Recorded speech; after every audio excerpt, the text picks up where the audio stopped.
It was Mother's Day, 1986, when 20 people set off to climb Oregon's Mount Hood. Teenagers, a priest, teachers, even a mother who wanted to watch her daughter chase the summit. By the end of the week, 9 of them would never come home. Think about that for a second. A school trip, something meant to build courage, teamwork, adventure, would instead become the deadliest tragedy in Mount Hood's history. But here's the part that shocked the entire climbing world. They weren't unprepared thrill seekers. They were students, led by trusted adults, following a tradition their school believed was safe. And yet, as the storm closed in, trust turned into a death sentence. Mount Hood rises more than 11,000 feet above sea level. That's like stacking 8 Empire State Buildings on top of each other. From Portland, it looks peaceful, almost inviting. But on its slopes, weather can change in minutes. One moment, calm skies. The next, hurricane winds. Now imagine being 15 years old. The snow is blinding, the wind is screaming, you're clinging to your ice axe, hoping the adults leading you know what to do. Would you keep going, or would you turn back? That's the impossible choice this group faced, and the decisions made in the next few hours would haunt families for decades. At Oregon Episcopal School in Portland, adventure wasn't an option. It was a requirement. Every sophomore had to complete something called Base Camp. Think of it as Outward Bound meets final exams, except instead of pencils and paper, you carried crampons, ice axes, and a sleeping bag. The philosophy was simple. Put teenagers in the wilderness, make them solve real problems, and they'd come back stronger. Outward Bound's founder, Kurt Hahn, once said, "The experience of helping a fellow man in danger tends to change the balance of power in a youth's inner life." And for years, the program worked. Hundreds of kids trudged up snowy ridges, learned teamwork, and returned home with stories of adventure. But the group that left on May 12, 1986, would write a different ending. Their leader was Father Thomas Goman, the school's chaplain. At 42, he was brilliant, deeply respected, and loved by students. They called him Ferder Tom, half father, half doctor. Because he was both a priest and a PhD, he could inspire kids with his words. But he also had a streak of recklessness that worried some. One student recalled him once, "Hey, real quick, when was the last time you did something unforgettable? Viator makes it crazy easy to book real adventures. Everest Base Camp, Kilimanjaro, Tokyo, everything. I actually used it myself, and no joke, best decision I've ever made." Don't just watch other people live life, go live yours. Links below. Swan diving off a cliff during a training exercise just to prove a point. He smashed into the rocks, came up bleeding, and brushed it off like nothing had happened. To the kids, it looked fearless. To others, it looked dangerous. Alongside him was Marion Horwell, Dean of Students. Warm, caring, determined to support her school. But she had never climbed a mountain in her life. And then there were the professionals. Ralph Summers, a young mountain guide, and Dees Duniak, an outward bound instructor. Between them, they were supposed to keep the group safe. 20 people in all, 15 students, 2 teachers, 1 guide, 1 chaplain, and 1 mother, who wanted to watch her daughter prove herself on the mountain.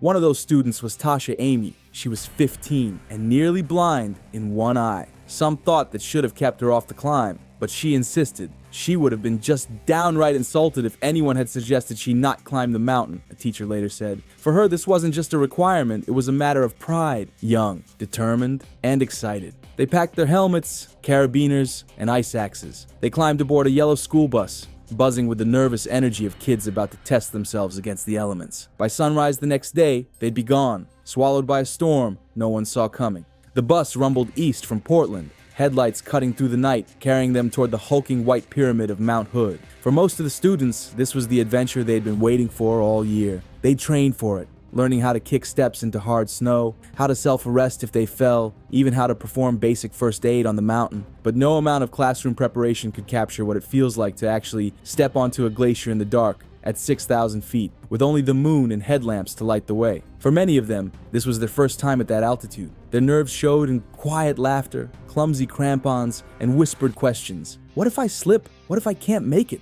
At the front of the group, Father Goman radiated confidence. His job wasn't just to guide them, it was to make them believe they could do it. And they did. They trusted him. After all, he'd done this before. He was the adult priest, the one who knew. Behind him, Marion Horwell tried to keep her nerves hidden. She had no climbing background, but she believed in the program and in Goman. If he said they could do it, then surely they could. And scattered among the students were different personalities. The natural athletes who looked like they were born to climb. The nervous ones who lagged behind. The determined kids like Tasha Amy, who weren't gonna let anyone or anything tell them they didn't belong. It was supposed to be a single-day climb.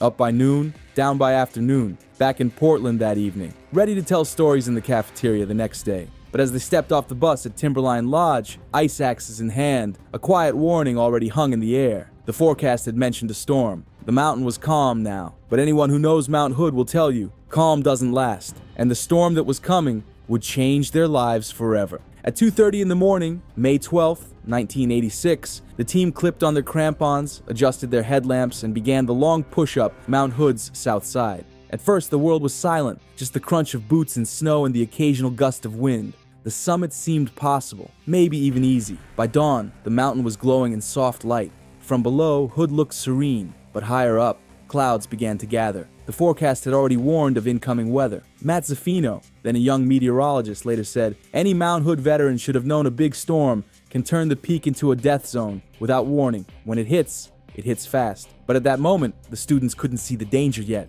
They laughed, they snapped pictures, they pushed upward. Then came the first sign that not everyone was ready. Hillary Spray, just 15 years old, felt a wave of nausea. Her stomach cramped, and she couldn't keep pace. Her mother, Sharon, who had joined the climb just to be with her daughter, decided they would both turn back. They retraced their steps, watching the rest of the group fade into the white distance. Years later, Sharon said she could still hear the muffled sound of their boots. Growing quieter with every step, the climb continued. At the Silcox Hut, about 7,000 feet, 2 more students fell behind. Cramps, exhaustion, doubt. They too turned back. A little higher, outward bound instructor, Dee Zduniak, suffering from snow blindness, made her own decision. She would return to Timberline Lodge alone. From 20, the group was now just 13. And as Zduniak made her way down, the storm began to arrive. Clouds swallowed the mountain. Winds rose. Visibility shrank to just a few feet. What had been a clear route only hours before became a white maze of disorientation. The mountain had changed its face, and the real fight for survival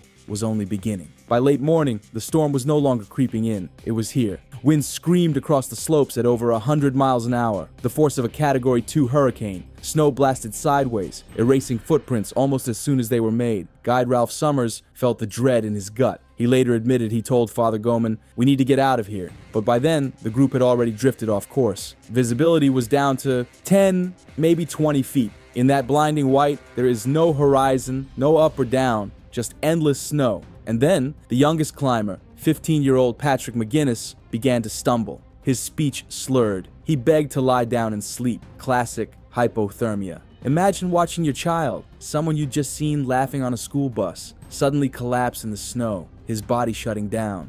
Would you push him to move or let him rest, knowing that rest in that cold was a death sentence? The group tried to descend, but each step felt like walking in circles. Hours slipped away. By late afternoon, Summers realized the truth. They weren't going to make it out before nightfall. Not with Patrick collapsing, not with visibility gone. So he gave the only order left: dig. The students hacked at the ice with shovels and axes, carving into the mountainside. They built a snow cave, a white coffin in waiting, crammed with bodies pressed against each other for warmth. Snow piled at the entrance, sealing them in sight. Oxygen dwindled. Outside, the mountain roared. Inside, silence grew heavier. Some wondered, had they dug in too soon? Should they have pushed lower? But no one would ever know. By the time darkness swallowed Mount Hood, 13 lives were balanced on the thin walls of a snow cave. And before dawn, 3 of them would vanish into the blizzard, never to return alive. Inside that cave, the hours stretched like days. 13 people, shoulder to shoulder, pressed together in the suffocating dark. Their breath clouded the air, moisture freezing on the icy walls, until everything dripped and cracked around them.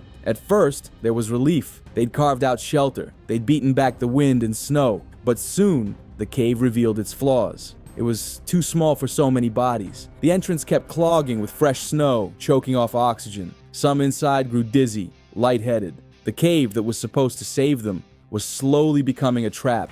And then came the hardest part. As the storm raged, 3 students made a desperate decision. They would try to break free and head down the mountain on their own. Maybe they thought they could find help. Maybe they just couldn't stand another minute buried alive. We'll never know their true thoughts, because by the time rescuers arrived, those 3 were found frozen, sprawled in the snow not far from the cave. Jackets missing, gloves stripped away, victims of a cruel twist of hypothermia called paradoxical undressing. Their bodies believed they were burning hot, when in reality, they were dying in the cold. For the others who stayed behind, time blurred. Hunger gnawed at them. Fingers and toes grew numb. Some slipped in and out of consciousness, and still, they waited. Every hour, the snow pressed harder on the walls. Every breath felt thinner. Some whispered prayers. Others went silent, but no one outside knew where they were, or if they were even alive. The second night fell, and with it came silence. Not the peaceful kind, but the kind that gnaws at your chest. The silence of bodies too weak to speak. Hours bled into days. Students who had once joked on the bus now lay barely moving, breath so faint it was hard to tell if they were still alive. Somewhere in that cave, two teenagers, Brenton Clark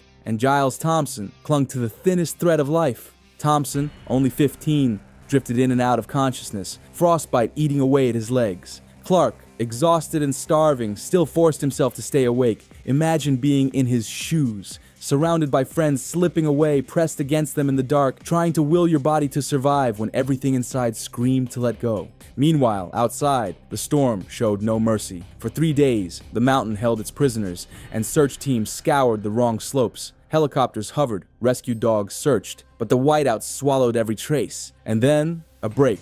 A guide's statement, a flare dropped from a helicopter, and finally the rescuers closed in on the right spot. When they broke through the snow cave, the scene was unbearable. 7 students and 2 adults were gone. Only Clark and Thompson were alive. Thompson's frostbite was so severe that doctors would later amputate both his legs, but he lived. Clark too survived. Think about that. 13 went into that cave. 11 never walked out. The mountain had made its choice. On the morning of May 13th, phones began to ring across Portland. Parents were told the climb was delayed. Then another call came. The students hadn't returned at all. By dawn, search and rescue teams were mobilized, headlights cutting across the parking lot at Timberline Lodge. The storm hadn't eased. Winds howled so fiercely that one snowcat, those tank-like rescue machines built for mountains, was flipped on its side like a toy. Volunteers staggered through whiteout conditions, avalanche probes in hand, sweeping the slopes for any sign of life. But the mountain offered nothing. Inside Timberline Lodge, the parents gathered. They sat in silence at long wooden tables, clutching coffee they didn't drink. The dining hall, usually filled with laughter from skiers, had become a waiting room for grief. One father later remembered, "It was so quiet. If you said anything, it echoed around the room. You'd hear someone crying. Can you imagine it? Knowing your child is out there somewhere, in the cold, in the storm, and you're helpless." Hours tick by. No news, just silence, and then a break. By the second day, 2 figures emerged from the blizzard, survivors who had left the main group earlier. They stumbled down toward rescuers and delivered the first clear message. The others were trapped in a snow cave higher up the mountain. At last, rescuers had hope. But finding them in a storm like that, it was like searching for a buried coin in a field of snow. And time was already running out. By the 3rd day, frustration was boiling over. Teams had probed thousands of square feet, only to be pulled away again and again. Snow fell harder, covering tracks as soon as they were made. Even helicopters circling above couldn't pinpoint the missing climbers. Then came a turning point. Master Sergeant Richard Harder, part of the Air Force Pararescue Squadron, looked out from a helicopter and realized the searchers were in the wrong place. He fired a flare into a new field of snow, marking where he believed the cave must be. Dozens of rescuers lined up, shoulder to shoulder, driving their avalanche poles into the drifts. And then, one pole struck something solid, a hollow sound beneath the snow. Shouts rang out. Rescuers dug frantically, clawing through ice and powder until an opening appeared. What they found inside was devastating. The cave was jammed with bodies, teenagers pressed together, lifeless, blue with cold. But 2 still clung to life, Brenton Clark and Giles Thompson. They were rushed down the mountain by helicopter, straight to Portland hospitals. Doctors worked desperately. Clark would survive. Thompson would too, but both his legs had to be amputated. For the families waiting at Timberline, the news came in fragments. First, the discovery of bodies. Then, the confirmation of names. One father recalled hearing it over a police radio while staring up at Mount Hood, now glowing in sunshine, as if the mountain itself had washed clean. 9 lives lost, 7 students, 2 teachers, a nation stunned, and one school community changed forever. But the hardest questions were still to come. Who was to blame? And could it all have been prevented? When the storm cleared, Mount Hood returned to its postcard beauty. Blue sky, gleaming summit, sunlight bouncing off the snow as if nothing had happened. But below, the grief was just beginning. 9 funerals, 9 families shattered, and a school community that could never be the same. Parents asked the question every parent would: why? Why were their children taken up a mountain with a storm so clearly in the forecast? The official inquest didn't take long to find fault. It placed the blame squarely on Father Thomas Goman. Investigators said he failed to turn back when the warnings were obvious. They concluded that stubbornness, misplaced confidence, and an unwillingness to disappoint his students cost lives. Some defended him, arguing he was beloved, that he truly thought they could beat the storm, but others couldn't forgive. To them, he wasn't just a leader who made a mistake. He was a man who gambled with children's lives. The school itself faced lawsuits. Most families settled quietly, but one refused. They went to court and won, with the jurors awarding them $500,000. That verdict stamped an ugly word onto the tragedy: negligence. For the parents, though, no amount of money could bring peace. Some marriages crumbled. Others buried their grief in silence. One father admitted years later, "I hit the vodka heavier than I should have. I threw things. I went through counselors just trying to keep breathing." The disaster wasn't just about those who died. It rippled outward, wrecking futures, friendships, even faith. But even through the wreckage, 2 survivors had to face something no teenager ever should: the weight of living when so many of their friends did not. For survivors, the climb didn't end on the mountain. It followed them for decades. Giles Thompson, who lost both his legs to frostbite, became a living reminder of how thin the line between life and death had been. Brenton Clark, the other survivor, carried the invisible weight of memory, the voices that went quiet in that cave, the friends he would never see again. And then there were the parents, each left to battle grief in their own way. Some spoke openly, others shut down. Patrick McGinnis's father, Frank, admitted that for years he couldn't even say his son's name without breaking. "There's a difference between knowing loss and accepting loss," he said. "I had to own what had happened, then figure out how to live my life." Every May since 1987, Oregon Episcopal School has gathered in silence to remember. Students, teachers, parents, more than 1,000 people, stand at the base of a bell tower as 9 names are read aloud. With each name, the bell tolls once, echoing across the campus. Patrick, Tasha, Susan, Allison, Richard, Eric, Aaron, Marion, Tom. 9 tolls, 9 lives. A reminder that adventure, courage, and trust can sometimes end in tragedy. And yet, as painful as the memories are, the climb is not forgotten. It's woven into the school's identity, into its scars. But Mount Hood doesn't mourn. It stands unmoved, beautiful, silent, dangerous. The mountain doesn't care about blame. It doesn't care about grief. It only waits for the next climbers to come. What lingers from 1986 isn't just the heartbreak. It's the lessons carved into the mountain's icy slopes. Mount Hood looks gentle from Portland, rising like a guardian over the city. But don't be fooled. In the past century, more than 120 people have died here, a number that rivals giants like Denali or Mount Washington. And the dangers aren't exotic. They're simple, brutal, and fast. Avalanches, falls, storms that explode out of nowhere. That's why leadership matters. On any climb, there comes a moment when turning back is the bravest decision you can make. But it's also the hardest. Pride whispers just a little farther. Group pressure says, don't be the one who quits. And the mountain, well, the mountain doesn't whisper. It roars. Ask yourself, if you were standing there high above the tree line, wind slicing across your face, and the leader said, we can make it, would you dare to disagree? Or would you follow, hoping he's right? That's the trap those students faced. They trusted their leader. And trust in the wrong storm can be deadly. The legacy of Mount Hood's tragedy isn't that kids were too weak. It's that nature was too strong and the adults underestimated it. Every climber since has been forced to remember, the mountain doesn't care about your plans, your schedules, or your pride. And for Oregon Episcopal School, the memory became a permanent scar. Every student who walks its halls hears the story, not as a warning against adventure, but as a reminder that courage without caution can cost everything. For the survivors, the tragedy became more than a story. It became a compass for the rest of their lives. Giles Thompson, who lost both legs, rebuilt his world one step at a time. His survival wasn't just about endurance on the mountain. It was about refusing to let that night define him. Brenton Clark, the other survivor, carried quieter scars. Living when so many of your friends did not, that's a burden that doesn't melt away with spring snow. The parents too found their own ways forward. Some carried anger, some carried silence, and some carried faith that their children's lives, though short, still mattered. One father said, I like to think he'd be a choir director somewhere. Simple words, but loaded with the weight of an unlived future. Each May, when the bell tolls 9 times on the Oregon Episcopal campus, the community doesn't just mourn, they remember. They stand together in grief and resilience, reminding every generation that adventure requires respect, that storms don't negotiate, and that memory is both painful and sacred. Mount Hood hasn't changed, Its white summit still shines in the morning sun, drawing climbers with promises of glory. But hidden in its beauty is the lesson of 1986. Nature gives and nature takes. And if you forget that, even for a moment, it will remind you harshly. So the legacy of this disaster isn't only tragedy, it's a warning carved in ice. A story told so the next group of climbers might turn back when the storm rolls in. A reminder that no summit, no matter how close, is worth 9 lives. On May 12, 1986, 20 people stepped onto Mount Hood. By May 15th, 11 had been pulled from a snow cave, 9 of them gone forever. Their names are read every spring at Oregon Episcopal School, one by one, each followed by the toll of a bell that echoes through the campus. Patrick, Tasha, Susan, Allison, Richard, Eric, Aaron, Marion, Tom. 9 lives cut short on a mountain that towers just over 11,000 feet. A mountain so close to Portland that on a clear day, you can see it while pumping gas or driving to work. To think such horror could unfold within sight of the city, it's almost impossible to believe. But that's the truth of mountains.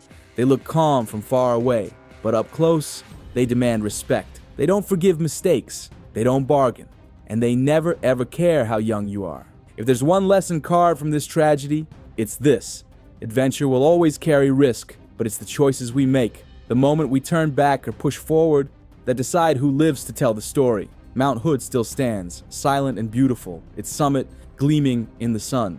But for those who remember 1986, that beauty will always carry a shadow. Because sometimes the most dangerous thing on a mountain isn't the storm. It's the belief that it can't happen to you. High above the clouds, where the air turns thin and every breath feels like a battle, there stands a mountain feared even by the world's most elite climbers. K2, the Savage Mountain. In August 1986, a storm rolled in over K2's death zone. It didn't come with mercy. For 7 climbers stranded at over 8,000 meters, there would be no food, no fuel, and no escape. Over 5 days, one by one, they began to die. Not from a single mistake, but from a slow, unfolding catastrophe that exposed the terrifying truth of high-altitude mountaineering. You are always one storm away from never coming home. This wasn't a story about beginners getting in over their heads. These were some of the most skilled climbers on Earth. And still, the mountain didn't care. It stripped them down to their raw selves, exhausted, hallucinating, frostbitten, and facing impossible choices. Some would be found frozen in place, still clipped to ropes. Others were never found at all. And one man, Alan Rouse, would go down in history for what happened next. His story, along with the lives of 6 others, would mark the summer of 1986 as K2's deadliest chapter, until 2008. What drove them to continue when everything screamed to turn back? What happened when survival meant leaving friends behind? And how do you make peace with dying alone on a mountain that doesn't remember your name? This is the true story of the 1986 K2 disaster. K2 doesn't offer glory freely. At 8,611 meters, it's the second highest peak on Earth, yet far more dangerous than Everest. The routes are steeper, the weather more unpredictable, and the margin for error is almost non-existent. For every 4 climbers who reach the summit, 1 dies trying. And in 1986, that ratio would tilt into something much darker. By the mid-80s, a new breed of climbers had emerged. Driven, ambitious, and often determined to make history, they weren't satisfied with merely reaching the top. They wanted to do it in style, without oxygen, without Sherpas, on routes that had never been climbed before. Many believed they were rewriting the rules of what was possible in the mountains, but in doing so, they edged dangerously close to disaster. That summer, more than a dozen expeditions gathered at the foot of K2. Different teams, different languages, different goals, but all drawn to the same brutal challenge. Some wanted to pioneer new lines up the south face. Others aimed to solo the mountain or do it faster than anyone else before. It wasn't a coordinated push, it was a storm of ambition brewing beneath the shadow of the world's most unforgiving peak. As climbers began setting up camps along the Abruzzi Ridge and on more technical faces like the Southwest Pillar, they faced constant setbacks, avalanches, rockfall, equipment loss. But for many, retreat was not an option. The summit was everything. What no one realized at the time was that the mountain was watching and waiting, and when it struck, it wouldn't matter how strong or skilled they were, because up there, above 8,000 meters, strength fades fast, and when the storm arrives, it doesn't care who you are. Before the storm, before the final horror unfolded at Camp 4, the mountain had already begun to claim lives, quietly, one after another. On June 21st, a pair of American climbers, John Smallish and Alan Pennington, were working on an unclimbed route known as the Magic Line.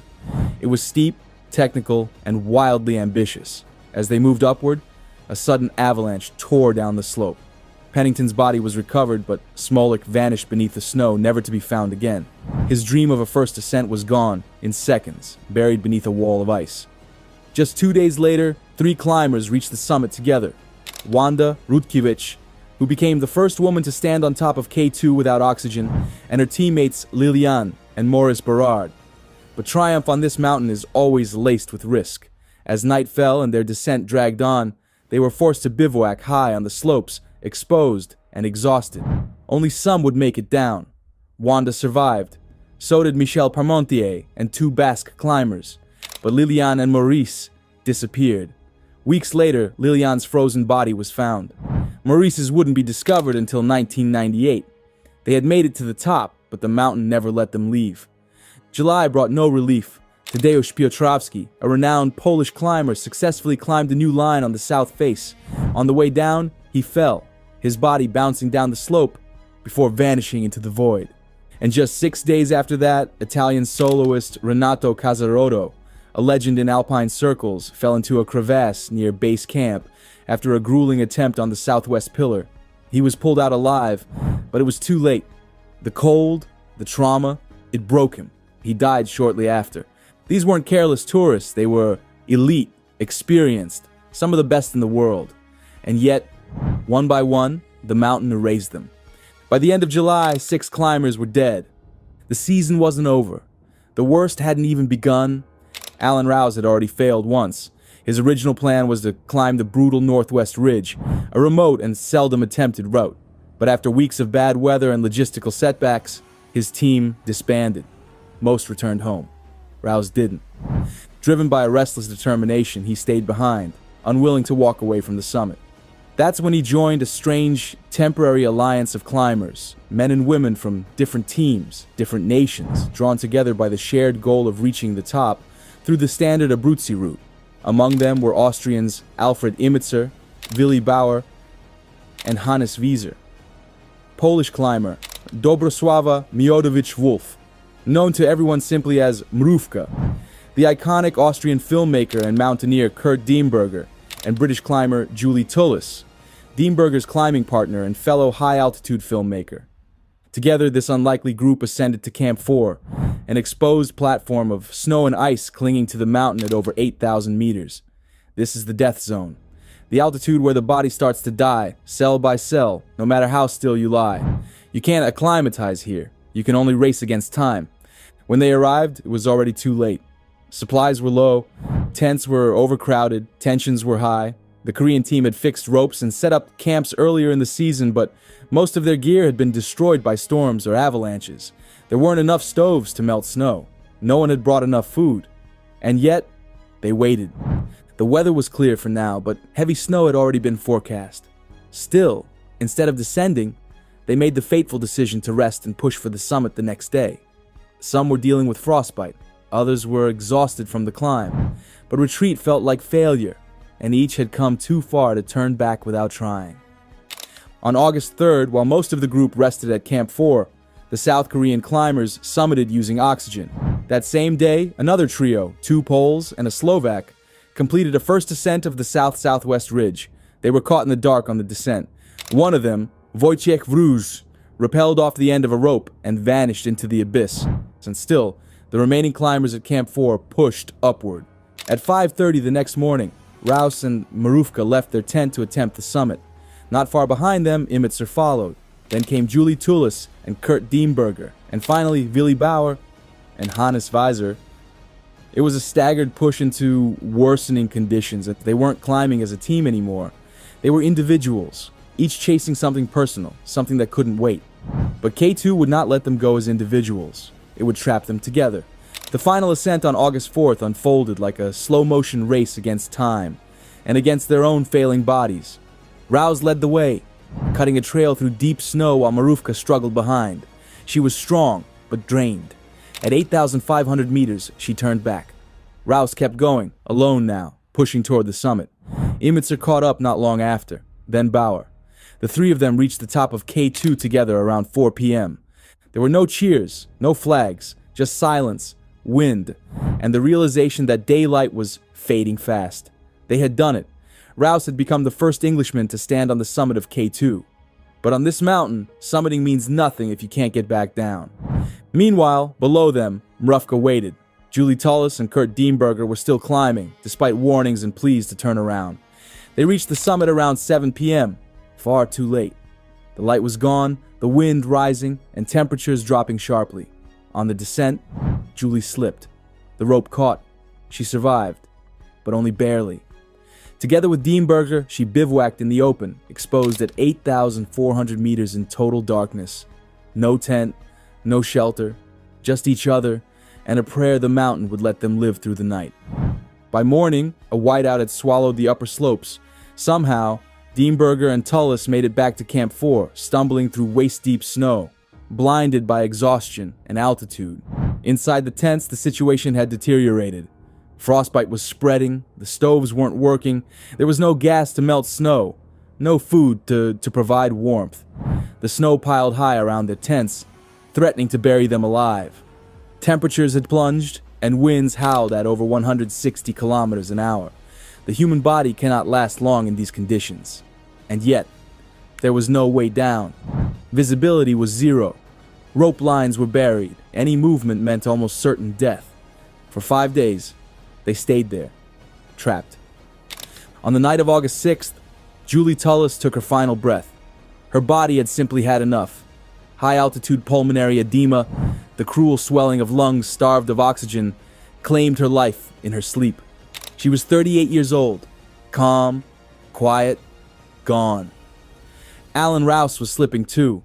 His body was shutting down. Hallucinations blurred reality. At times he screamed in pain, other times he barely moved. There was no heroism left, only survival, and even that was beginning to feel impossible. By August 10th, the storm finally relented, but it wasn't a rescue. It was a test. The sky cleared, but the wind remained fierce. Their bodies were wrecked. Dehydrated, frostbitten, starved.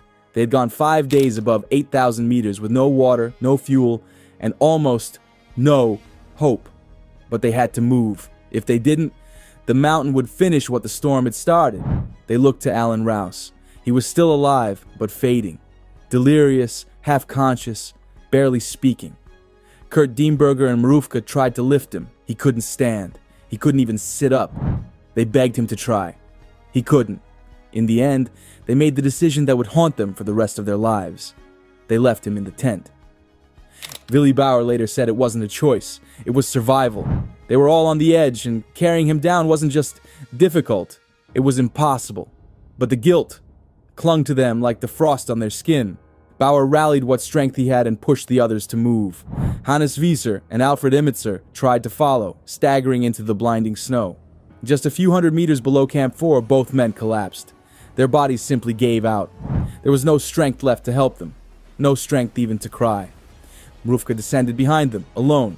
She clipped into the fixed ropes and began her descent, but she never arrived at Camp 2. A year later, climbers from a Japanese expedition found her body still attached to the rope, frozen in place, standing upright, as if she had stopped to rest and never moved again. Now, only Bauer and Dienberger were left. The trail was broken, buried in powder. The tent at Camp 3 had been ripped away by the storm. There were no landmarks, no safety nets, just a desperate descent through wind-scoured white. Somehow, Bauer reached Camp 2 by 9 p.m.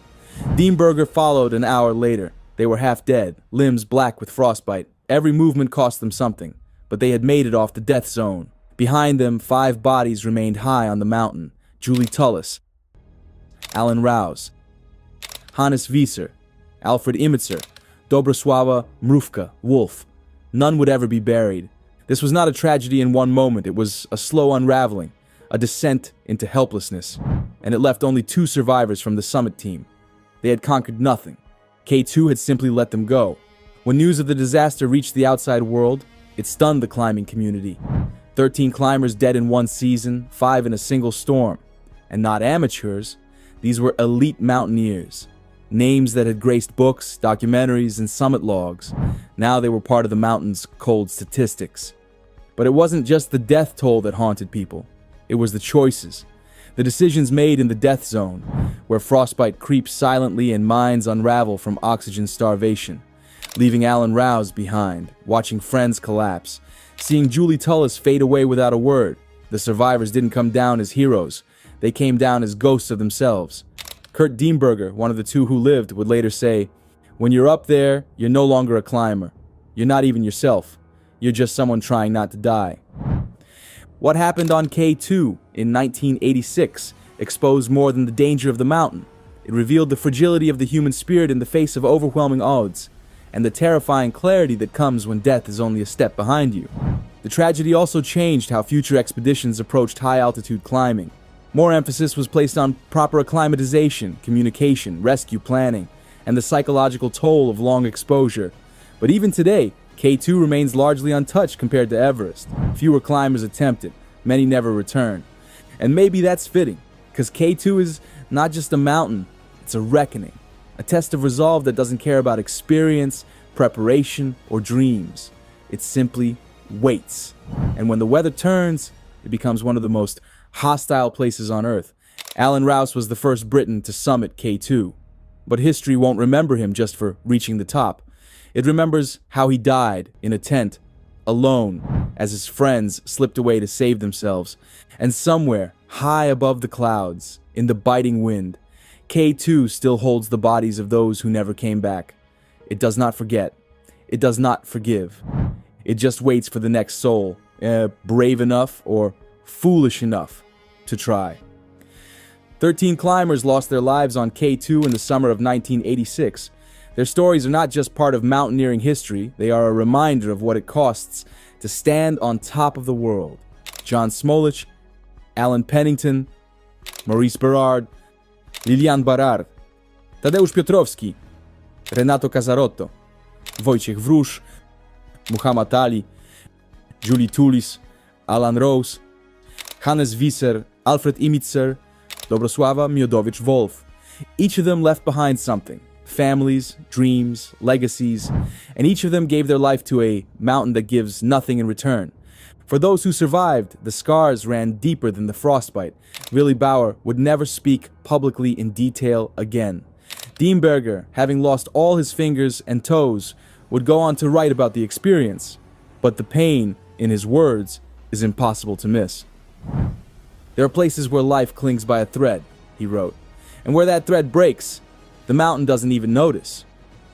The 1986 disaster didn't just test climbers, it tested what it means to be human when everything else is stripped away. So if you ever look up at K2 and imagine standing on that summit, remember, the view from the top may be beautiful, but it has been paid for in blood, silence, and the names of those who never came down. Dedicated to the climbers who gave everything to the mountain. May their stories never be forgotten. If this story moved you, consider subscribing for more true stories from the world's deadliest peaks. Leave a comment with your thoughts. Would you have made the same decisions? And if you want to honor the lives lost on K2, share their story so they're never just a name on a list.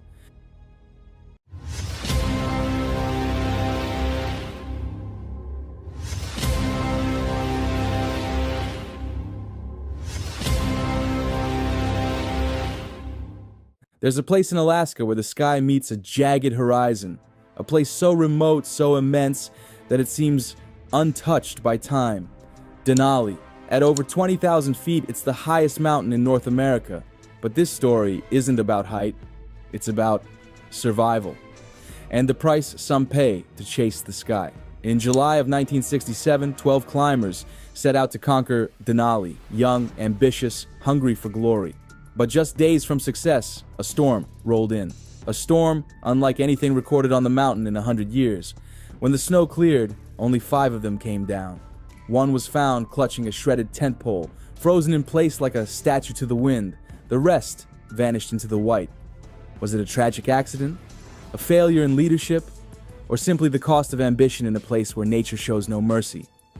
This is not just a story about a deadly mountain. It's a story of courage, misjudgment, and the thin line between triumph, and tragedy on the roof of the continent. To understand what happened in 1967, you first need to understand the mountain itself. Denali isn't just tall, it's colossal. Rising 20,310 feet into the sky, it towers above anything else in North America. But what makes it even more terrifying is what lies beneath. While Everest rises from a high plateau, Denali shoots straight up from low ground. That means it has a vertical rise of over 18,000 feet, making it one of the largest mountains on Earth from base to summit. And it's cold, brutally cold. Winds can rip across the slopes at hurricane speeds, and oxygen levels are so low, climbers often feel like they're thousands of meters higher than they actually are. Even in summer, storms can come from nowhere, swallowing entire expeditions in white. The native Koyukon people called it Denali, meaning the high one. And when you see it, how it dwarfs the world around it, you understand why. It dominates the Alaska Range like a giant sentinel, a monolith of granite and ice wrapped in clouds, cloaked in legend. For climbers, it's a prize. For the unprepared, it can be a tomb. And yet, every year, hundreds still try. They train, they dream, and sometimes they never come back. The summer of 1967 was the summer of love in the lower 48. But on the icy slopes of Denali, 12 young men had something else in mind. They weren't chasing peace, music, or protest. They were chasing a summit. Joe Wilcox was just 24, a graduate student from Utah, obsessed with adventure. He dreamed of leading his own expedition, and Denali was the ultimate goal. But this wasn't a team of seasoned mountaineers. He pulled the group together by advertising and climbing newsletters. Most had never been above 15,000 feet. None had faced the wrath of Denali. To meet Park Service rules, Wilcox's team merged with another small group from Colorado, led by Howard Snyder. That made 12 men. Barely enough, but just official. 2 different teams, different leadership, different personalities. But they had one thing in common: ambition. They chose a rugged route, Karstens Ridge, across the Muldrow Glacier. It was remote, more affordable, but far less traveled. Rangers were skeptical. They warned them to train, to carry radios, to stay together. But the mountain was calling, and these men were hungry for altitude. On June 22nd, 1967, they started their ascent. Packs heavy, spirits high. None of them knew that within a month, 7 would be gone and their story would echo for decades. By mid-July, the Wilcox expedition was climbing strong. Despite signs of altitude sickness, they were making solid progress. On July 13th, they set camp at 15,000 feet. Spirits were high. The summit was within reach. The weather? Surprisingly clear. On July 15th, 4 men, Wilcox, Snyder, Schlichter, and Lewis, pushed for the summit. The skies were blue. Winds calm. Temperatures a shocking 6 degrees Fahrenheit, almost pleasant by Denali standards. They stood at the top of North America, snapped photos, celebrated. Everything seemed perfect. But Denali doesn't stay perfect for long. The next day, winds picked up, 70 miles per hour. The team hunkered down at high camp, 18,000 feet up. Still, they didn't panic. It was just a pause, they thought.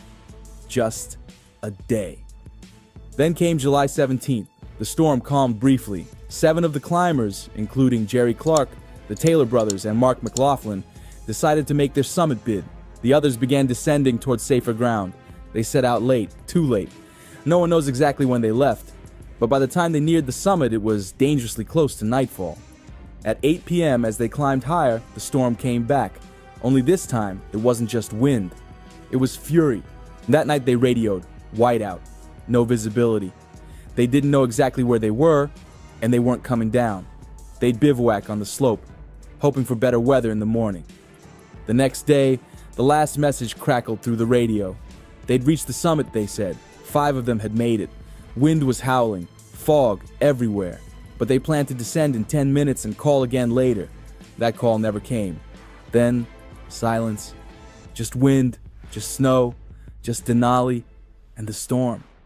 It wasn't over. In fact, it was just getting started. Back at 15,000 feet, the rest of the team waited, cold, anxious, but alive. When the summit team failed to return, concern turned to fear. They tried to climb back up, but the storm wouldn't let them. Wind gusts knocked them down, whiteout swallowed their tracks. It was hopeless. They had no idea what was happening above. or if anyone was still alive. For the next several days, they were trapped. 5 men crammed into a 3-person tent trying to survive on cold rations. There was no way to cook, no way to dry gear, just frozen toes, numb fingers, and the endless howling of the wind. Then, on July 23rd, the storm finally broke. The 5 survivors began their descent, weak and frostbitten. Near 12,000 feet, they were met by another group of climbers, the Mountaineering Club of Alaska. They shared food, helped them down the mountain, but someone had to go back up. On July 28th, the MCA reached what was left of the high camp. There, wrapped in what used to be a tent, was a body, frozen solid, clutching a snapped tent pole. No face visible, no name confirmed, but he had stood his ground until the very end. Farther up, near a place called Archdeacon's Tower, they found 2 more bodies, sitting upright, legs tucked under, like they were bracing themselves against the wind. No ropes, no signs of a fall, just frozen in time. They were left there. The cold had preserved them perfectly, but the mountain wasn't letting them go. The other 4 climbers? Never found. Just gone. Swallowed whole by Denali. When the survivors returned, they weren't welcomed with applause. They were met with questions. Why did they split up? Why did the summit team leave so late in the day? Why hadn't anyone turned back? The blame fell hard on Joe Wilcox. He was the leader after all, and the Park Service had warned them. But Wilcox defended himself for years. He said there were no storm warnings, that they were told the weather would be clear, that they did everything they could. Others said it was doomed from the start. 2 different teams, clashing personalities, too little experience. And then there were the whispers that maybe they weren't ready, that maybe they pushed too hard, that maybe pride killed them. But then again, how do you prepare for 300-mile-per-hour winds? Decades later, a young boy who grew up hearing this story would try to find the truth. His name was Andy Hall. His father had been the park superintendent during the disaster, and one of the men who organized the rescue. Andy was just 5 when it happened, but the memories stuck. The phone calls, the silence, the weight of it all. Years later, he would spend 5 long years digging through old documents, radio transcripts, even tape recordings from the rescuers themselves. He tracked down witnesses, survivors, families. He wrote a book, Denali's Howl, not just to tell the story, but to understand it. And what he found was what his father had always said. It wasn't one mistake. It was many. Misjudgments, miscommunication, and a storm that no one saw coming, not even the mountain. Today, Denali is still as fierce as ever. More than 100 climbers have died on its slopes. Some from falls, some from heart attacks, some, like the Wilcox team, from storms that arrive like ghosts with no warning and no mercy. Climbing technology has come a long way since 1967. Today's teams have GPS, satellite radios, weather forecasts updated by the hour.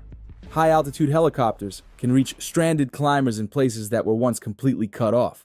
There are more rangers now, stationed high on the mountain during peak season. There's better training, more regulation, stricter permits. And yet, every single year, someone dies. Because no matter how advanced we get, Denali doesn't change. The wind still screams across the ridges. The ice still shifts underfoot. And the summit, that white beacon in the clouds, still lures climbers upward. For some, it's a dream. For others, it's a test. But for everyone who steps onto its slopes, it's a risk. And somewhere on that mountain, in the snow and ice, the stories of those 7 men still echo. If you want to support me and get some cool hiking gear that I have used myself, check out the Amazon links in the description, top comment, or follow the QR code. Thanks again.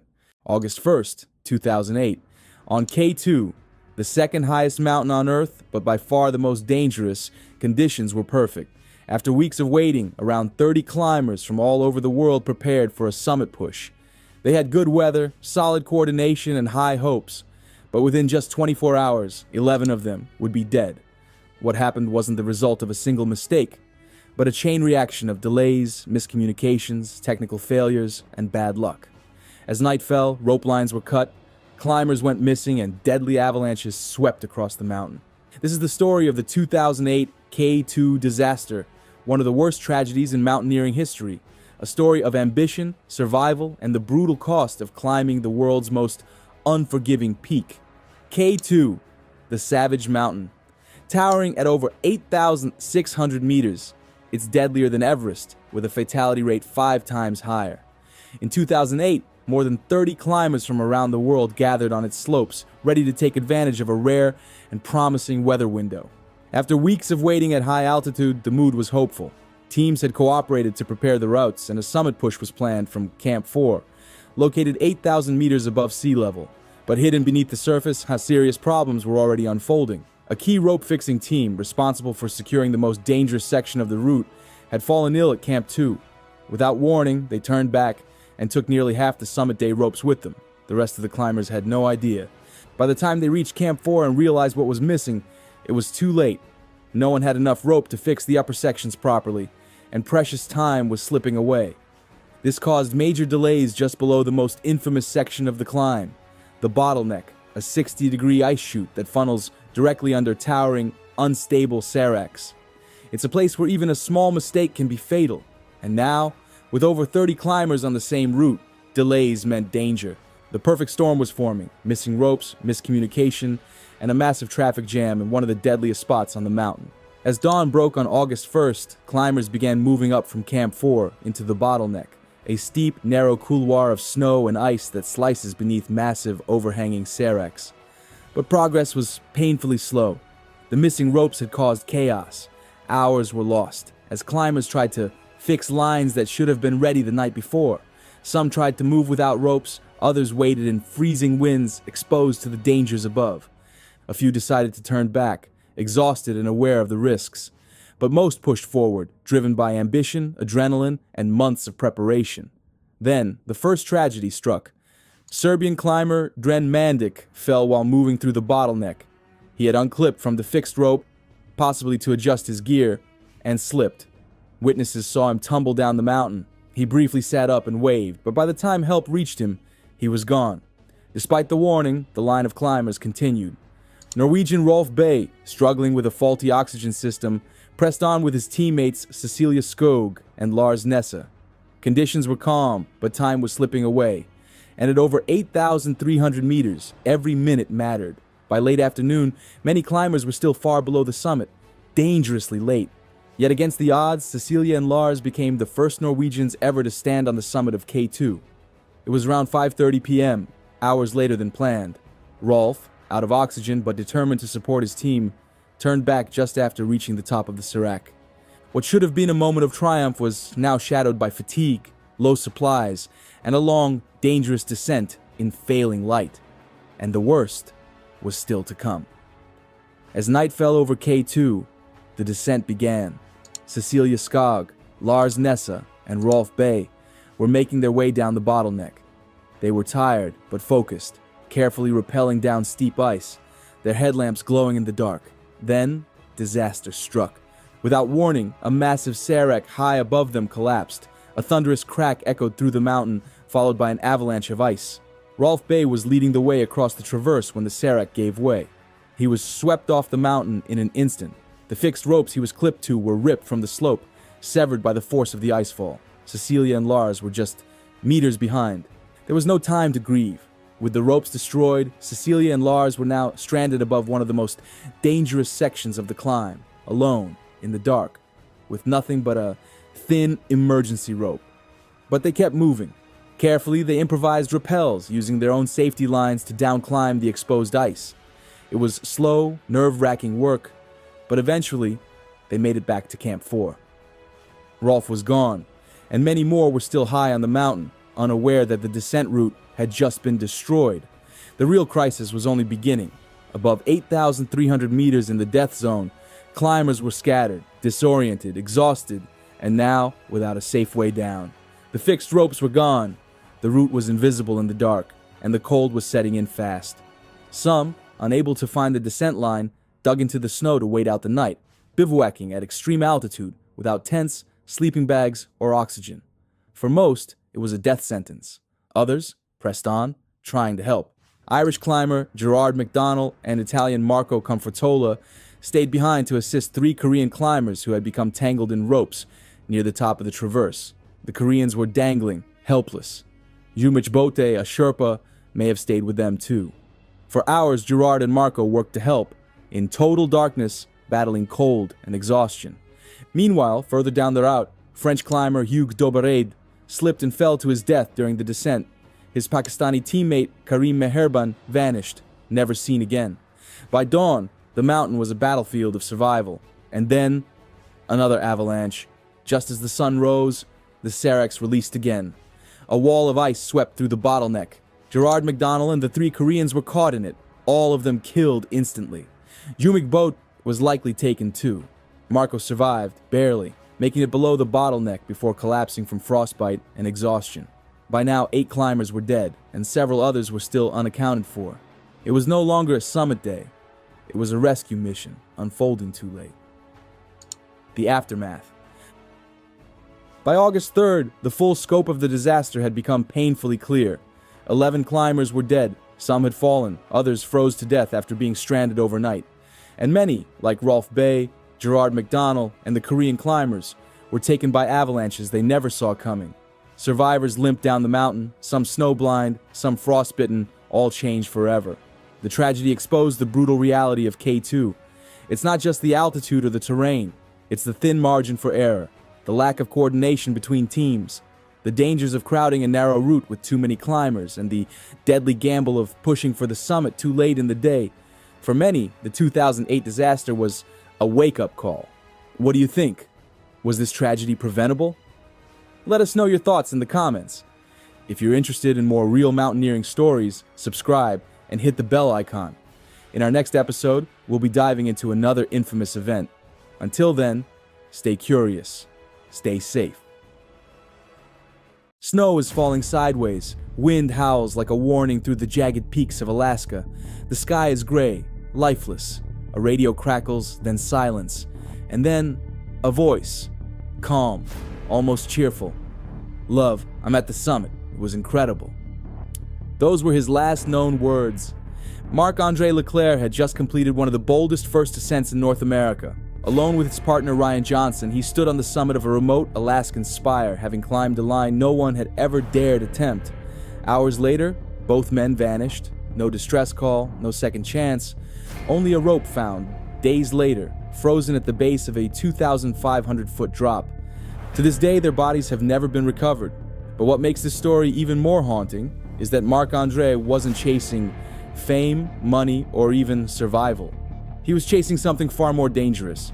In a world where most climbers measure success in sponsorships, speed records, and summit photos, Marc-Andre was different. He was a ghost in the climbing world, vanishing into remote ranges for weeks without telling anyone, emerging with quiet stories of routes that sounded impossible, until you saw the proof.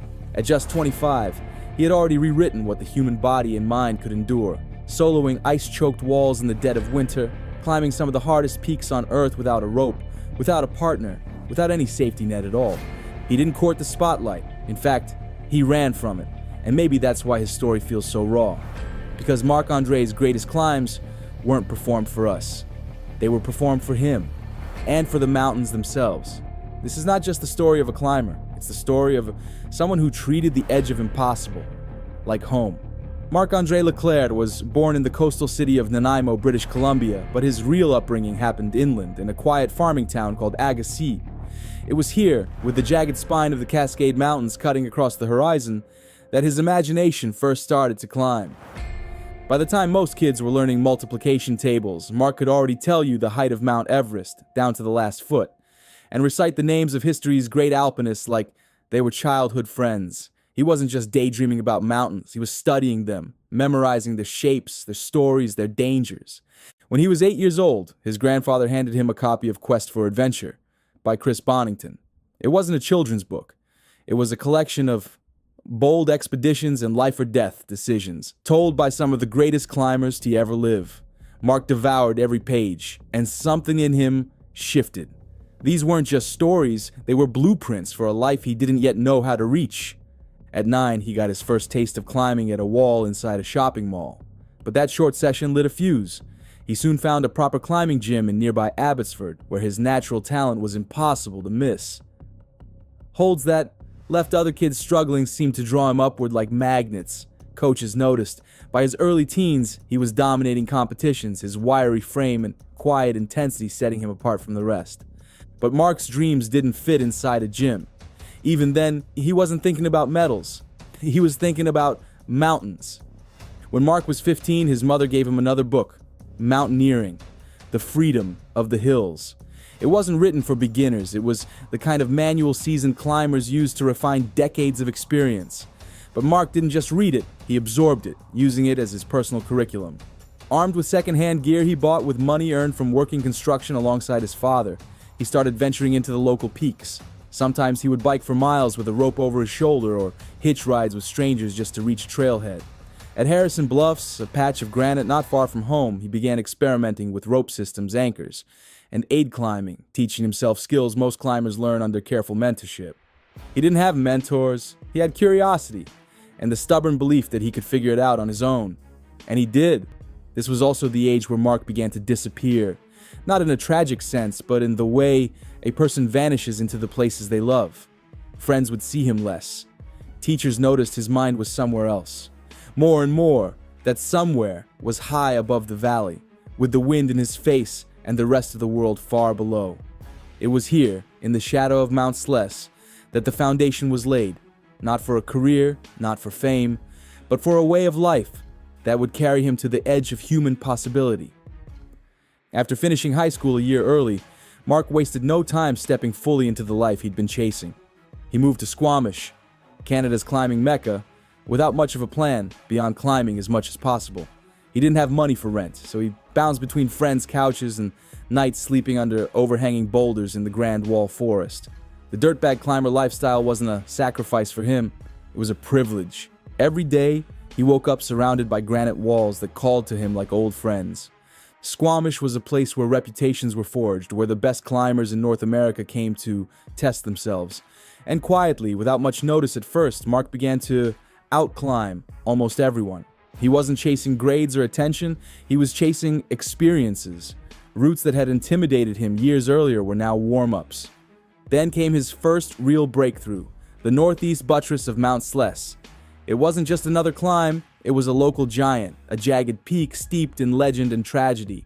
Mark had already tried it twice and failed, but on his third attempt, he moved with a confidence and fluidity that made the exposure feel like nothing more than open air. Reaching the summit wasn't just a victory, it was proof that the kid from Agassiz could match the best in the game. But even that was just the beginning. Mark's progression in Squamish was meteoric. In 2013, he took on one of the region's most notorious challenges, the Last Temptation of St. Anthony, a demanding free climb on the north walls of the Chief. It had a reputation for thin technical sequences and dangerous fall potential. Many had failed, some had resorted to aid climbing. Mark freed it. That same year, he set a new standard by soloing the Grand Wall in just 57 minutes, breaking Alex Honnold's previous record. For most climbers, such a feat would be a career-defining headline. For Mark, it was just another day out, a personal challenge done quietly with no media push or sponsorship hype. What set him apart wasn't just physical ability, it was the way he approached climbing. While others trained for competitions or planned expeditions months in advance, Mark thrived in spontaneity. He might be seen in town one afternoon, then vanish the next morning into the mountains with barely a word. In those early Squamish years, Mark was already showing a pattern that would define his life, pushing himself into the unknown, often alone, with an unshakable calm that made the impossible seem almost casual. And soon, his hunger for bigger, wilder objectives would take him far beyond the granite walls of British Columbia. In 2014, Mark set his sights on Patagonia, a land of wind, granite, and storms so violent they could strip the skin from your face. Climbers spoke of it with both reverence and fear. It was here, among the towering spires of the Fitzroy and Cerro Torre ranges, that reputations were made, or destroyed. Mark arrived with his trademark humility, a quiet Canadian kid among some of the most elite alpinists in the world. But Patagonia has no respect for resumes. The mountains decide if you climb, and that year, the weather was merciless. Still, Mark made the most of his time, opening new routes, teaming up with Jason Crook, and learning the rhythms of this unpredictable land. It was a testing ground, a place to sharpen skills against some of the harshest conditions on Earth. And for Mark, it was also a place that lit a new kind of fire. The granite here was unlike anything he'd touched before. Steep, perfect, and often coated in ice and rime. Every peak seemed to offer a puzzle that required every tool in a climber's kit. Rock climbing finesse, ice climbing precision, and an almost unnatural tolerance for suffering. He returned in 2015 ready to do more than just learn. This time, he would leave his mark, and he would do it alone. In February 2015, Mark set out to solo the corkscrew route on Cerro Torre, a spire so sharp and improbable it looks like something torn from a dream. It wasn't just the difficulty of the climbing, though the route demanded sustained 5.10 and W1 5 moves. It was the commitment. Alone, with no partner to share the burden, every decision was final. For nearly the entire route, Mark climbed ropeless, self-belaying only twice. The exposure was relentless, the ice brittle in places, the rock plastered with rime. But he moved with a calm rhythm, almost as if the mountain had allowed him passage. When he topped out, it was one of the hardest routes ever soloed in Patagonia, and as Rolando Garibaldi would later say, a climb of earth-shifting proportions. But Mark wasn't done. In the same season, he linked Tomahawk and Exocet on Aguja Standhart in an on-site free solo, a combination few would dare even with a partner. And then came one of the proudest lines of his career, the first winter solo of Torre Egger, completing the solo trifecta of the three main Cerro Torre peaks. Each climb built on the last, not in pursuit of records, but in pursuit of experience. Mark thrived in that razor-thin space between mastery and uncertainty, the place where the outcome was never guaranteed, and the reward was simply to have been there at all. After Patagonia, Mark's attention turned north, to the Canadian Rockies, a landscape less famous than the southern spires, but every bit as brutal. Here, the mountains rise in cold, jagged walls, where avalanches sweep the faces clean, and ice climbs form like frozen waterfalls clinging to stone. In the spring of 2016, he set his sights on Mount Robson's Emperor Face. At 12,972 feet, Robson is the highest peak in the range, and the Emperor is its most intimidating wall, a 7,000-foot sweep of rock, ice, and snow that has turned away some of the world's best. Mark chose the route Infinite Patience, first climbed by Barry Blanchard. He climbed alone. No film crew, no fanfare, just him and the wall. The ascent pushed him into a deep, committed state, navigating steep ice, mixed terrain, and long, unprotected sections. By the time he reached the summit, daylight was gone. With no tent, no sleeping bag, and only a rope to lie on, Mark spent the night shivering on the summit in sub-zero cold. When he finally descended, he spoke of the climb not in terms of suffering, but of friendship, as if the mountain itself had shared something with him. Later that same year, Mark turned his focus to another kind of test, the Stanley Headwall in Banff National Park. This was no singular climb, but a series of steep, icy test pieces, each one a prize in its own right. Mark didn't just climb one, he climbed three of the most demanding routes, French Reality, Nightmare on Wolf Street, and the day after Les Vacances de Monsieur Hulot, all in a single day, all solo. It was an outrageous display of endurance, precision, and nerve. Each route involved thin ice, overhanging rock, and mixed sections where a fall could have been catastrophic. Yet Mark moved between them with a casual efficiency, as if linking such climbs was no more remarkable than connecting a series of hiking trails. By now, his name was spreading quietly but steadily through the climbing world. He wasn't a headline seeker, but the word of these feats traveled fast among those who understood their scale. And while others saw records and achievements, Mark saw something else entirely, an ever-expanding frontier of possibility. The bigger the challenge, the more it called to him. And the more remote and committing it was, the more he seemed to thrive. Through all of this, Mark's life was deeply intertwined with another climber, Brett Harrington. They met in Squamish in 2012, drawn together by a shared love for big, bold objectives and an almost childlike joy in the mountains. Together they opened new routes, including Hidden Dragon on the Chinese puzzle wall near Mount Sless, a technical committing line that required every ounce of their combined skill. But their relationship went far beyond the climbs. Brett understood Mark in a way few could. She knew why he would vanish into the wild for weeks, unreachable, chasing a route that might not even exist until he found it. And she accepted that in Mark's world, the mountains came first, not out of neglect, but because climbing was the language through which he expressed himself. Mark, for his part, was endlessly proud of Brett's own accomplishments. In conversation, he would often pivot away from his own feats to talk about hers. Friends noticed this, a humility that seemed to run counter to the daring nature of his climbs. With Brett, there was no competition, only a shared sense of adventure. And in that partnership, Mark found not just a climbing companion, but an anchor in a life lived almost entirely on the move. Despite the growing attention from sponsors and filmmakers, Mark resisted the pull of the spotlight. When the Alpinist began production, he was hesitant, worried that being followed by cameras might compromise the purity of his climbs. Fame had never been the point, and he feared it might change the way he approached the mountains. Even so, he agreed, not for personal gain, but because he believed sharing his story might inspire others to chase their own form of adventure. Yet even during filming, Mark remained elusive. He was known to disappear without warning, leaving the crew scrambling to find him, only to reappear with news of yet another climb no one had documented.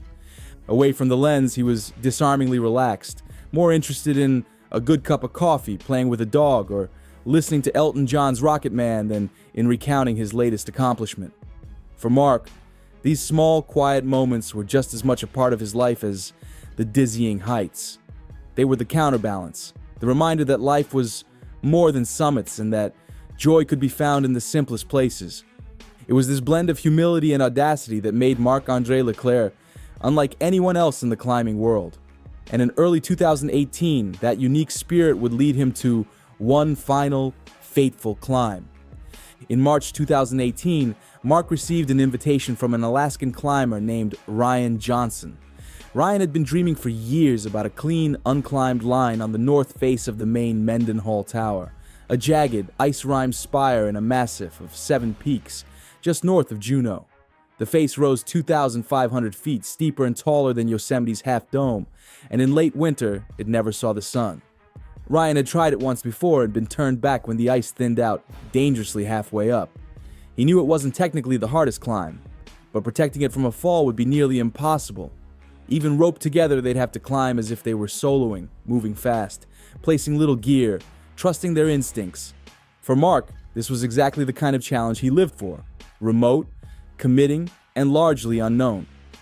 The forecast called for a brief, rare window of stable weather. Avalanche conditions looked good. It was the kind of opening that could close without warning, and they had to move fast. On the morning of March 4th, a small helicopter dropped them on the Mendenhall Glacier. The air was crisp, the sky cloudless, and the peaks towered in sharp relief above the ice. They cached their skis and extra gear, marking the spot with a reflective vest, and began the approach to the wall. There was no fanfare, no long goodbyes, just 2 climbers stepping into a climb that few could even imagine. They started up the face, granite and ice gleaming under the pale winter sun. The climbing demanded absolute focus, thin ice smears that barely held a tool, sections of rime that crumbled like styrofoam. They moved efficiently, speaking little, communicating mostly through the rhythm of their movements. Hours passed in that steady, deliberate silence. As daylight faded, they found a small ledge and settled in for the night. Dinner was whatever they could melt from the snow, their stove hissing softly against the vast stillness of the wall. Above them, the route disappeared into shadow. The cold seeped into their layers, but the summit was within reach. The next morning, March 5th, they pushed higher. Just before 10:30 a.m., Mark reached out to Brett from the top. "Love, I'm at the summit. It was an incredible climb." He sent her a photo of distant Mount Fairweather gleaming under a flawless sky. Minutes later, he messaged his mother. "Beautiful." Somewhere in those moments, there must have been a quiet satisfaction, the knowledge that they'd done exactly what they came for.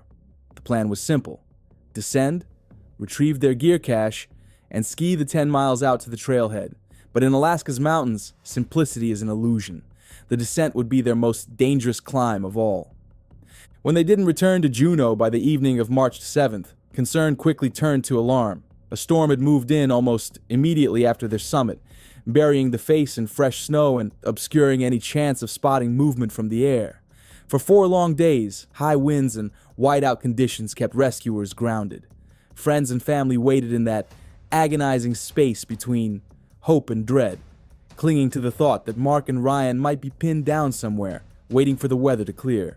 When the skies finally opened, search teams flew in and began scanning the base of the route. That's when they saw it. Ropes lying motionless in the snow, tangled at the bottom of the descent line. The terrain above was littered with cornices and ice cliffs, any of which could have broken loose in the storm. The most likely scenario was a sudden avalanche or collapsing overhang that swept them from the wall before they had a chance to react. No bodies were found. The mountains had taken them, keeping the details and the men themselves forever out of reach. For those who knew Mark, it was a loss felt like the ripping away of something rare, something irreplaceable. In the days that followed, tributes poured in from across the climbing world.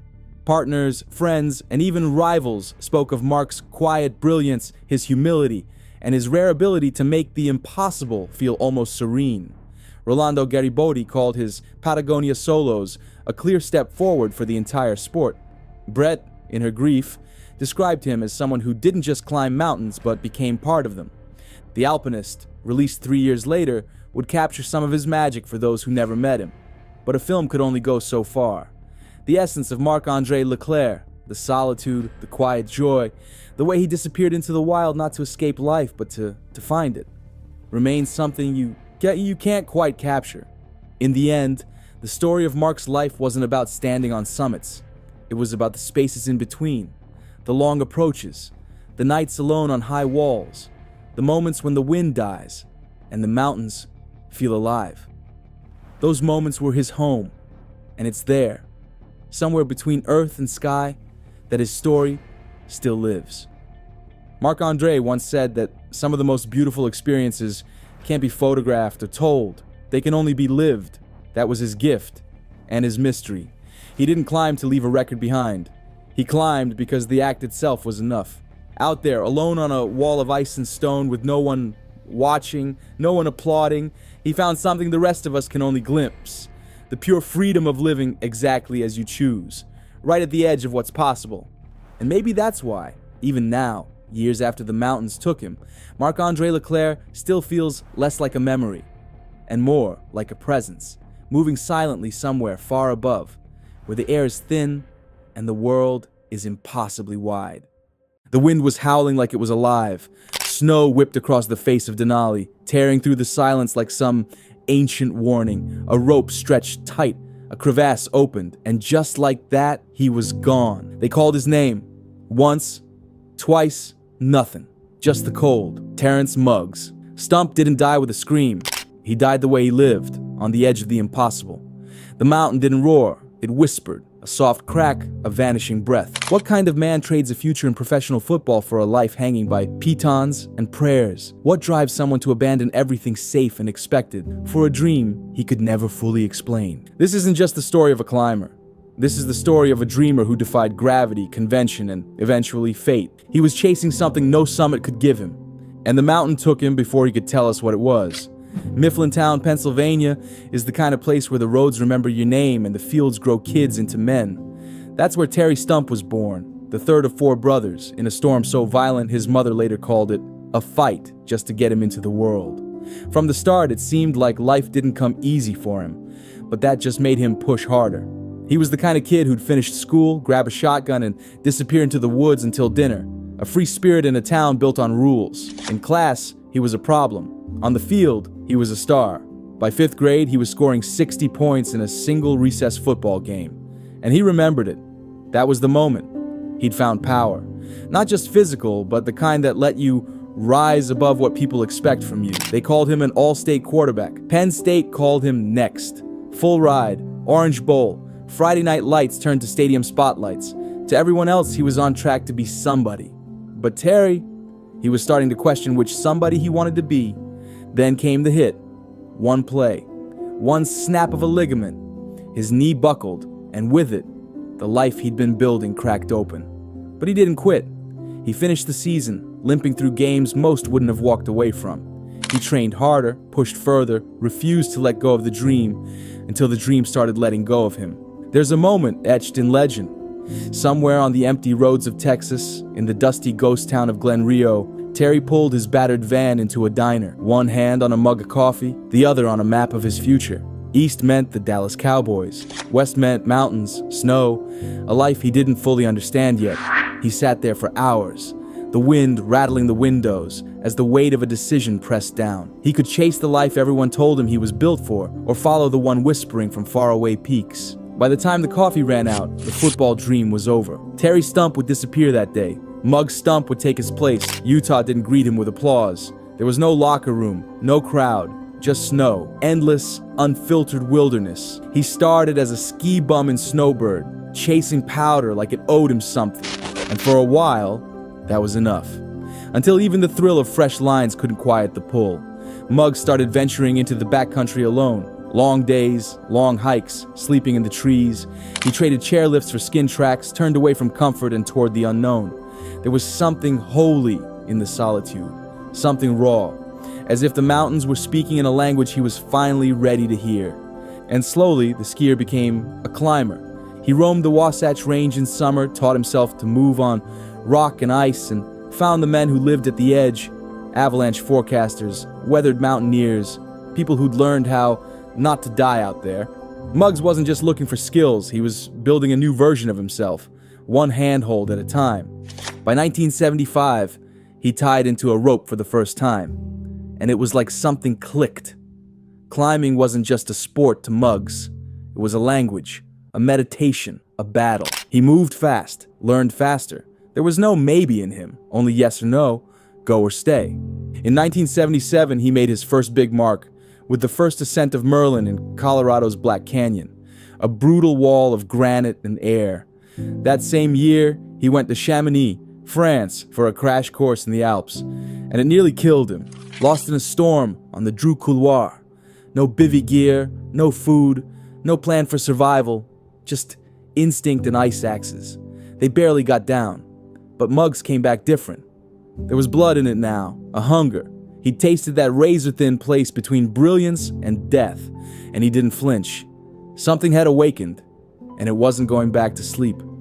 Climbers talk about the line, that invisible thread between control and chaos. Muggs didn't just walk that line, he danced on it. In 1978, he and Jamie Logan took on the emperor face of Mount Robson in Canada.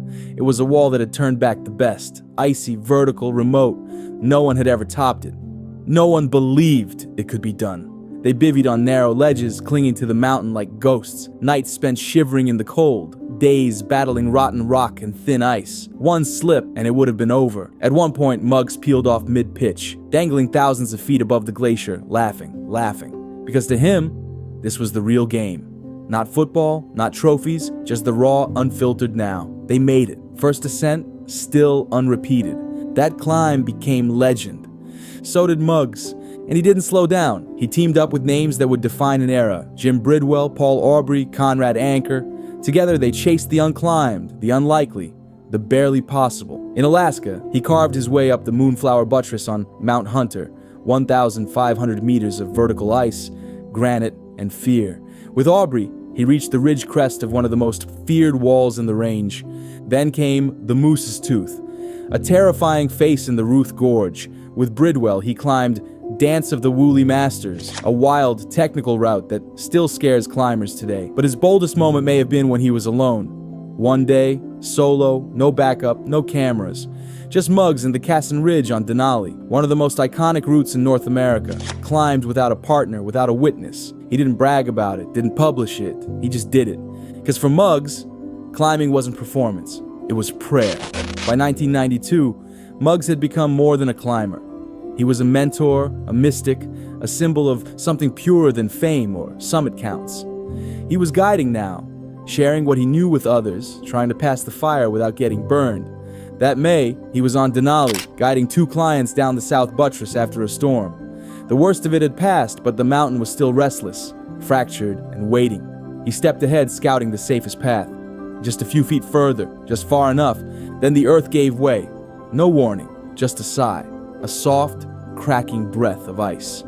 And he was gone, buried beneath tons of snow and silence, a void in the rope where his weight used to be. His clients called out, "Muggs, Muggs," but there was no answer, just the wind. It was Memorial Day weekend. 7 people died on Denali that week. 100-mile-an-hour winds tore climbers from ridges. Others froze or vanished in the white. But Muggs's death hit differently. because he wasn't reckless, he wasn't chasing ego, he was experienced, methodical, almost intuitive in the way he moved through danger. That's what made it so haunting. In the aftermath, his friends didn't speak of failure or misjudgment. They spoke of loss, like a piece of the mountain itself had vanished, like the soul of the climb had been taken. And maybe it had. Because when Mugs disappeared into that crevasse, something far bigger fell with him, a sense that some people might just be untouchable, legacy of the dreamer. But mountains don't keep what they take, they echo it. After his death, the climbing world didn't let Mugs fade into memory. They built something instead. In 1993, a group of his friends launched the Mugs Stump Award.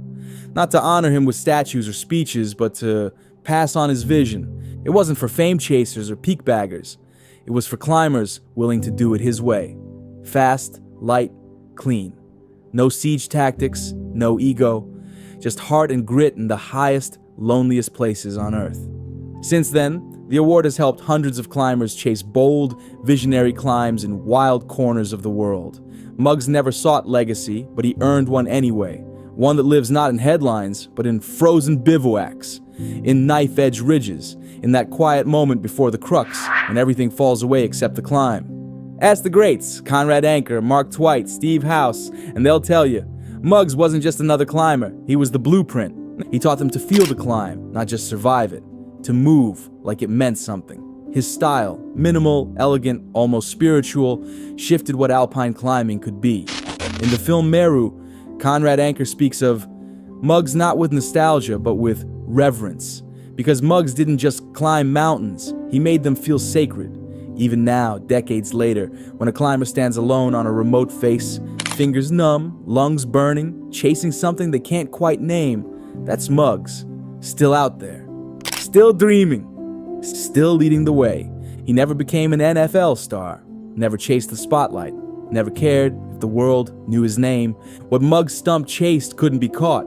It wasn't on a summit. It wasn't in a photo. It lived in the space between fear and flow, in that fragile, flickering edge where most people turn back. And when he fell into the mountain, he didn't just leave behind routes or records. He left behind a way to live, to trust your gut, to walk away from comfort, to follow the thing that scares you, because it matters. Mugs once said, everything is brought down to the simplest level, me and the earth, but is heightened to an ultimate level of communication. That was his dream, and now it's ours to carry. Not to the top, but to the edge.